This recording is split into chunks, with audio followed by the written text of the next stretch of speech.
Assalomu alaykum. Kanadadagi ishlar bo'lgandan keyin Kanadadagi farovonlik haqida so'zlayman degan xili bo'lgan bugun birinchi qismini boshladim. Hozir berilayotgan to'liqlama pulninki, ya'ni shu virus sabablik to'rbetning o'ziga bevosita chiqib bilan birdan ko'zday. Bajidarsiniki to'rbet adresi cragc.ca deb kirgizsanglar chiqadi. Kırgızistan birinci betildim Canada Revenue Agency mayen basmız. Özümüzden account'a kırmız. Yoxla my account. Bunu kırıp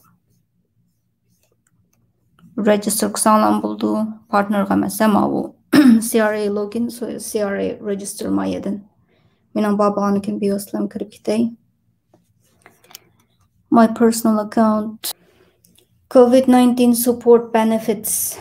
Virusninki mushninki pulaga iltimos qilamsan deydi. O'shaga berib boqaylik. Buningki tushuntirishtirilib bor birmuncha. Apply for Canada recovery benefit. Ya'ni shu virusdan asosda shu mezgildagi ishsizliklardan o'zimizga qayta ishlaymanmi? Şu doğruluk. Mağazamdaki bank uçurları gelmişti. Doğru mu deydi? Muşna pulkası buludu deyimiz. Important eligibility information. Qanaqla iltimas qısa buludu degende şu bu Canada Revenue, Canada Recovery Benefit degen employment insurance'ga qualify bo'lmagan, ya'ni siz ishdan kelib qolsangiz İşleş vaqtida ishlayotgan vaqtingizda maoshingizni tutib oladigan pul bor. Shu ishsizlik sug'urtasi deydigan. Navbat ishdan kelib qolsangiz, mush ishsizlik sug'urtasi degan employment insurance tarafidan beriladigan pul bor. Shuningga shartingiz to'shmagan bo'lishi kerak. Angiz deganda $5000 pul topgan bo'lishingiz kerak. Mayli ishlab bulamdi yoki self employed o'zingizga ishlagan bulamdi yo boshqalarga ishlagan bulamdi. Ish qilib baz deganda $5000 tapgan bo'lishingіз kerak, ya'ni 2019da, 2020da yoki bo'lsa 12 oy. Proceeding your first application, employment income does not include social assistance payment. Bu employment income tapgan pulingiz 5000 ko'yning ichiga undaqligi boshqa yordam pullarni buning ichiga hisoblasangiz bo'lmaydi deydi. Masalan, Canada pension plan degan gapaki yaşanğanlarga 65 yaşdan yuqorilarga beradigan bir pullar bor.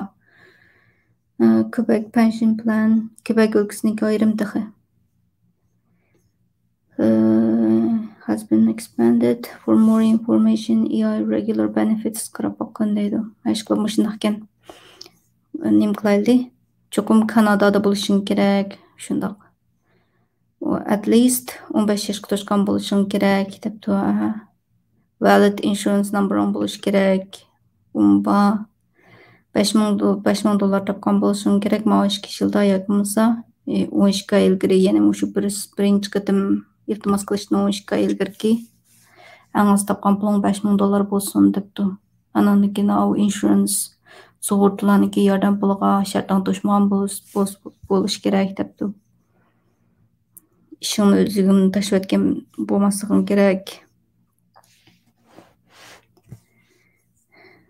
Since 2020 September 27'den başlap o'zingizning ishingni to'xtab qolgan bo'lsang bo'lmaydi debdi.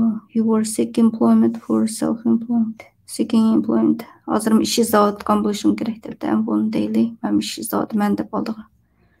Talab qo'ysa bo'ldi. You have not rejected a reasonable job offer. Başqasına xizmət bəsimizə özün işləməyən də bunda rədd qılmağan buluşun gerək bu pulunu iltimas qilish üçün deydi. Bir iş bəməyəndən keyin bunu maqul deyli. You did not place reasonable restrictions on your availability for work. Mandaq vaqtda işləyəməyən deyəndək bundaq tələblərini qoymdun deydi. You were not eligible to apply for employment insurance. İşsizlik sığortasamdan. You are not receiving Canada Recovery Caregiving Benefits. caregiving ilgi balsı balağı berdiğen yani bir xil program bağı oxşaydı. Muşundan keladigan pulni almagan boluşun kerak deydi. Onundan başka Canada Recovery Sickness Benefit. Ama virus sebeplik uyda demasın, karantin kusunda berdiğen ayrım pulları bağı oxşaydı. Mıdak berdiğen pulla bağı Muşan almagan bolsam mananga iltimas qısan boludu depdi. You were not self-isolating or quarantined due to international travel. Çigra atlap sayahat qılıp özünün karantini qalğan bu qasan bundan bolmaydı ekan deydi. Hiç şey bolmagan ekan bunu ma'dayli. Select your option best describe your situation during 2-week period. İşkepte de bir demez mi bu pulum işkepte jarayandaki seninki ahvalın maskeladigan nas qandaq deydi. Sen işləvatqan yoki mesela özün işləvatqan COVID-19 virus sebeplik to'xtab qolgan muşunun maskeladi ekan. Ya bo'lmasa shu virus sebeplik kirayotgan kirmoniki 50% tövəllab ketgan bo'lsa-mu, chiqib mush ikkisiniki qaysisiga ahvol maskasi shuni tanlab qo'yganmiz. Men birinchisiga tanlab qo'yay. Eligibility period is fixed 2 weeks. 2 haftalik bir tampol ekan. 50 haftagacha iltimos qilsang bo'ladi ekan. Apply for an eligibility period up to 60 days after period has ended. Mushu berdiğan pul ahırlashib bo'libmi, yana 60 kungacha yana iltimos qilsang bo'ladi debdi.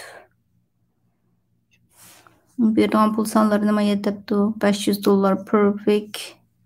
First 42 weeks 42 haftagacha $500 berdi bir hafta. Shahar bir haftasiga qarata shunaqa bo'lganda oyda $2000 degan gap.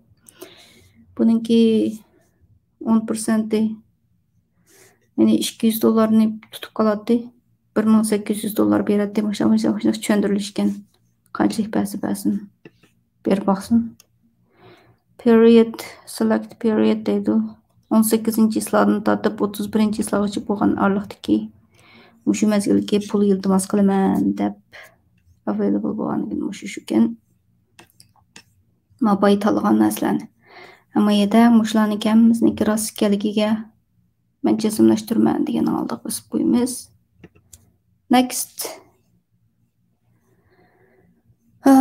Select your employment situation that affects your reasons to related to COVID-19. Virus sababli bo'lgan shu o'zingizga ahvoli qaysi mos keldi deydi. O'zing ishlayotganmiding? He was a business partner and data entry clerk as a self-employed bo'lganligini shuni tanlay. Keyini business information yani o'zingniki business bo'lsa name of your business meningki tizimlatgan business ismi Mesut.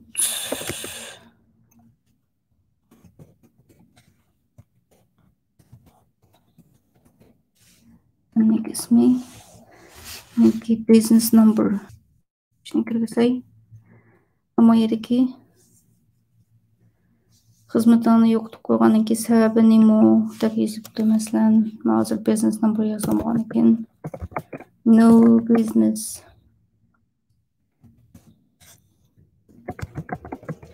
Due to COVID-19 deb qo'yay. Virus sababli ishim to'xtab qoldi deydi. Review and submit. Yozgan bir narsani biz bir ko'zdan kechirgan 7/18dan 7/31 kunigacha bo'lgan 2 haftalikda Canada Recovery Benefit degan iltimos qilding. Sen self-employed eding. Seninki self-employed business number bunu bankaga pul kirdi deydi. Hammasiga deydi. Submit qilsak. You have successfully submitted your application deydi. Shu amallam email keldi mana. You will receive 900 by direct deposit within 5 business days. Keyingi 5 xizmat kuni ichida $900 bankamga kirdi debdi. Qanaqa qilamiz? Return to overview, proceed application, your career. xizmat izlaydiganlarga yana bassam bo'ladi deydi. Shuna qilib job bank degan kirib xizmatlarni izlashni boshlasam bo'ladi deydi. Shunchalik birdamning ichida $900 bankam kirdigan bo'ldi mana. Şu oldingi yillarda shu eng az degandan $5000 ishlagan bo'lsangiz, shunchalik kirimni ma'lum qilgan bo'lsangiz, bajidarsa. Shuningga shartingiz to'shidi deydi. Endi ishlamay oyda beradigan panohlanguchi oyliklarga beradigan kishi beshiga keladigan $500, $595 mi? Shu pulni yeyotgan bo'lsangiz, boshqa kirim qilgan pulingiz, kirim ishlagan kirim bo'lmasa, ma'lum iltimos qilish shartingiz to'shmaydi degan gap. Shuningga ishlagan yaxshi. Ishlab o'zingiz ishlagan pulingizdan bosh topshirgan tarixingiz bo'lsa, Kanada hukumatiniki ma'lumdagi yangidan chiqayotgan siyosatlaridagi paravollik keladigan iqtisodiy yordamlarga iltimos qilsangiz bo'ladi degan gapkan. Keyingi videoda yana Kanadadagi boshqa paravollik ishlar haqida yana bir muncha misollarni elib, amaliy jarayonlarni ko'rsatib qo'ymoqchi. Obuna bo'lishinglarni, barmoq belgisi bosib qo'yishinglarni umid qilaman, bilmaganlar bilib olsin. Kanadada emas bo'lsangiz, balkim Kanadaning ishlari qiziqadigan bo'lsangiz, anglab qolganingiz ziyni yo'qmi, shundaq ishlar bor ekan deb. Kanadada bo'lsangiz, o'zingizniki amaliy ahvolga qarata ma'lumotdek shartlarni ko'rib, shularga javob berib yo'l, shu tartib bo'yicha birdan iltimos qilsangiz bo'ldi. Foydali bir video bo'lishini umid qilaman. Keyingi videoda ko'rishaylik. Xayr xo'sh.